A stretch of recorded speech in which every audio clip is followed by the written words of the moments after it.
राज्य सरकार निदा विष्णु राज्य सरकार कुंभकर्ण पलटि एठी गाँ गाँ रे मद कारबार चली अनैतिक भाव में चली 23 वर्षर स्थायी सरकार किंतु किए एठी पीड़ित किए एठी समस्या रे पड़ुछि सेथि प्रति ध्यान नहीं।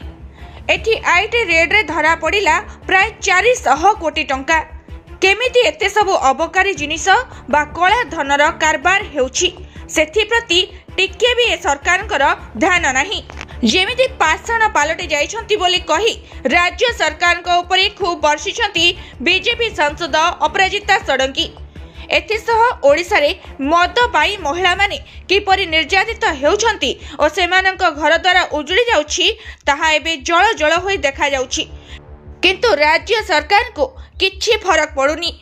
अपराजितांक सह केंद्र मंत्री धर्मेंद्र प्रधान मध्य नारी निर्यातन को नहीं राज्य सरकार को ऊपर खूब बर्षिछंती। निकट में आसिथिबा एनसीआरबी रिपोर्ट को नहीं श्री प्रधान कहिसंती जे नारी निर्यातन ओडिशा रे 1 नंबर रे रहिछि एथिपई समस्तक मुंड तळकु हेउछि। एथिसह आपराधिक कार्यकलाप रे भी ओडिशा खूब आगरे रहिछि। ए सरकार भ्रष्टाचार रे बुड़ी रहिछि। एनसीआरबी रा सत्यतम रिपोर्ट अनुसार नारी निर्यातना और आपराधिक कार्यकलाप रे ओडिशा 1 नंबर हेले ए सरकार को किछि फरक पड़ुनी। उभय धर्मेंद्र अपराजिता मिसी बीजेडी सरकार पर्दाफाश करुछंती। विशेष सूत्ररू जहाँ सूचना मिली चलित थर कुआडे अपराजिता षडंगी सांसद नुहे बरम विधायिका होई निर्वाचन लड़िबे। एथिरे तांको केंद्र मंत्री धर्मेंद्र प्रधान सहायता करिवे। उभय धर्मेंद्र अपराजिता मिसी नवीन पांड्यान को चेक देवा पई कुआडे प्रस्तुत हेउछंती। जदि अपराजिता पॉपुलारिटी को देखिबा तेबे बीजेडी सुप्रीमो पॉपुलारिटी को टक्कर दे पारिबार क्षमता रखती अपराजिता।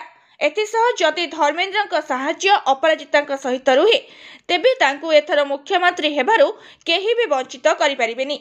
तेबे मिलिथिबा सूचना जदि सत हुए तेबे एथर ओडिशार राजनैतिक चित्र निश्चय बदलिबो।